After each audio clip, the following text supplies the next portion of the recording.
बाबा रामदेव जी और 5 पीरों की कथा। स्थानीय जनश्रुति के आधार पर कहा जाता है कि चमत्कार होने से लोग गांव-गांव से रुनिचा आने लगे। ये बात रुनिचा और आसपास के गांव के मौलवियों को नहीं भाई। बाबा को नीचा दिखाने के लिए कई उपक्रम किए। जब उन पीरों और मौलवियों के प्रयास असफल हुए तब उन्होंने यह बात मक्का के मौलवियों और पीरों से कही। उन्होंने कहा कि भारत में एक ऐसा पीर पैदा हो गया है जो अंधों की आंखें ठीक कर देता है, लंगड़ों को चलना सिखा देता है और यहाँ तक वह मरों को जिंदा भी कर देता है। मक्का के मौलवियों ने इस पर विचार किया और फिर उन्होंने अपने पूज्य चमत्कारिक 5 पीरों को जब बाबा की ख्याति और उनके अलौकिक चमत्कार के बारे में बताया तो वे 5 पीर भी बाबा की शक्ति को परखने के लिए उत्सुक हो गए। कुछ दिनों में वे पीर मक्का से चलकर रुनिचा के रास्ते पर जा पहुँचे। रास्ते में भी बाबा रामदेव से उनकी मुलाकात हुई। 5 पीरों ने रामदेव जी से पूछा कि हे भाई, रुनिचा यहाँ से कितनी दूर है? तब रामदेव जी ने कहा कि यह जो गांव सामने दिखाई दे रहा है वही तो रुनिचा है।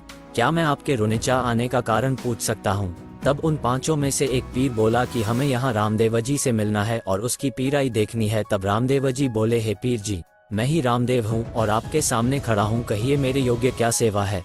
5 पीर बाबा की बात सुनकर कुछ देर उनकी ओर देखते रहे, फिर हंसने लगे और सोचने लगे कि साधारण सा दिखाई देना वाला व्यक्ति ये पीर है क्या? रामदेव जी बाबा ने उनकी आवभगत की और अतिथि देवो भव की भावना से उन्हें भोजन के लिए आमंत्रित किया। बाबा 5 पीरों के भोजन हेतु जाजम बिछाई गई। तब 5 पीर बोले, हम इतनी छोटी सी जाजम पे हम 5 कैसे बैठेंगे? बाबा रामदेव जी कहते हैं, महाशय आप विराजे तो श्री। और तब बाबा चमत्कार देते हैं और जाजम को बड़ी कर देते हैं।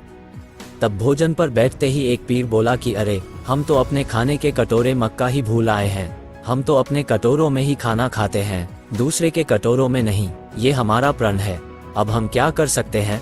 आप यदि मक्का से वे कटोरे मंगवा सकते हैं तो मंगवा दीजिए, वरना हम आपके यहाँ भोजन नहीं कर सकते। तब बाबा रामदेव ने उन्हें विनयपूर्वक कहा कि उनका भी प्रण है कि घर आए अतिथि को बिना भोजन कराए नहीं जाने देते। यदि आप अपने कटोरों में ही खाना चाहते हैं तो ऐसा ही होगा। इसके साथ ही बाबा ने अलौकिक चमत्कार दिखाया और जिस पीर का जो कटोरा था उसके सम्मुख रखा गया। इस चमत्कार पर्चा से वे पीर देखते रह गए। जब पीरों ने 5 कटोरे मक्का वाले देखे तो उन्हें अचंभा हुआ और मन में सोचने लगे कि मक्का कितना दूर है। ये कटोरे तो हम मक्का में छोड़कर आए थे, ये कटोरे यहाँ कैसे आए? तब उन पीरों ने कहा कि आप तो पीरों के पीर हैं। 5 पीरों ने कहा कि आज से आपको दुनिया रामा पीर के नाम से पूजेगी। इस तरह से पीरों ने भोजन किया और श्री रामदेव जी को पीर की पदवी मिली और रामदेव जी रामा पीर कहलाए।